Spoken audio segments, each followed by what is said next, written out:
बार एक बहुत बड़ा बिजनेसमैन एक छोटे से गांव में जाता है। उस गांव में आने का उसका मकसद होता है कि उसे उस गांव में एक बड़ी सी फैक्ट्री लगानी है।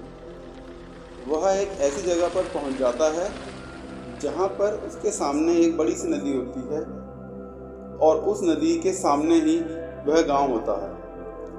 अब उसके सामने दो रास्ते हैं। पहला तो यह है कि वह सड़क के रास्ते घूमकर गांव तक पहुंचे, जिसमें लगभग 10 घंटे लगेंगे क्योंकि वहां तक पहुंचने का कोई डायरेक्ट रास्ता नहीं था। दूसरा रास्ता यह था कि वह एक नाव में बैठकर नदी के रास्ते उस गांव तक पहुंच जाए, जिसमें केवल 20 मिनट ही लगते। तो बिजनेसमैन ने अपना समय बचाने के लिए उस नाव के जरिए गांव तक पहुंचने का फैसला किया। वह नाव बहुत छोटी सी थी, जिसमें एक तरफ वह आदमी बैठा था जो नाव चला रहा था और दूसरी तरफ वह बिजनेसमैन बैठा था। नाव में बैठने के थोड़ी देर बाद उस बिजनेसमैन ने नाव वाले से पूछा, तुझे पता है तेरी नाव में कौन बैठा है? तो नाव वाले ने बड़े भोलेपन से कहा, नहीं साहब, मैं नहीं जानता। तब बिजनेसमैन ने कहा, अरे तू अखबार नहीं पढ़ता है क्या? मेरी फोटो हर दूसरे तीसरे दिन अखबार में छपती रहती है।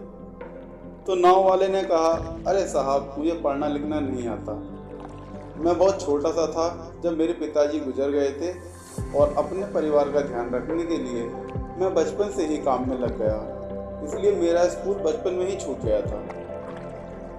यह सुनकर उस बिजनेसमैन ने नाव वाले का मजाक उड़ाते हुए कहा, ये पढ़ना लिखना भी नहीं आता है, ऐसी जिंदगी का क्या फायदा?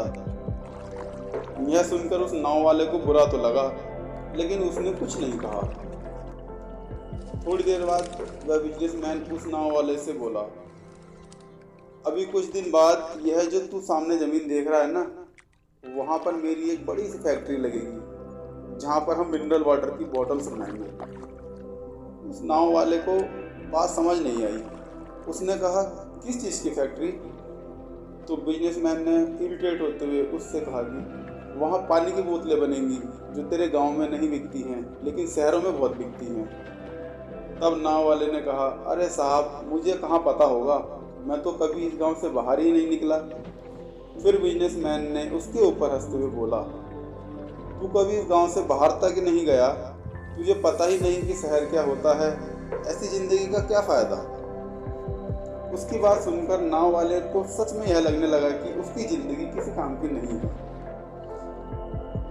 यह सोचते हुए उसकी नाव पर से उसका ध्यान हट गया और नाव एक बड़े से पत्थर से टकरा गई, जिसकी वजह से नाव में पानी भरने लगा और नाव डूबने लगी। उस जगह पर पानी बहुत ही गहरा था और किनारा बहुत दूर था। नाव वाले को समझ आ गया था कि अब इस नाव को बचाने का कोई तरीका नहीं है। फिर वह अपनी जान बचाने के लिए नदी में छलांग लगाने वाला ही था। तभी उसने बिजनेसमैन से पूछा, आपको तैरना तो आता है ना? तो बिजनेसमैन ने घबराकर पूछा, ऐसे क्यों पूछ रहे हो, मुझे तैरना नहीं आता। उसकी यह बात सुनकर नाव वाले को हंसी आ गई और वह बोला, साहब, आपको तैरना तक नहीं आता, ऐसी जिंदगी का क्या फायदा? यह सुनकर उस बिजनेसमैन को अपनी गलती का एहसास हुआ और हाथ जोड़कर उसने नाव वाले से कहा, तुम जो मांगोगे मैं तुम्हें वह दूंगा, बस मेरी जान बचा दो। तो उस नाव वाले ने कहा, अरे साहब, घबराओ नहीं, मुझे सिर्फ तैरना ही नहीं आता बल्कि डूबते हुए लोगों को बचाना भी आता है। आप मुझे कसकर पकड़ लो, मैं आपको कुछ नहीं होने दूंगा।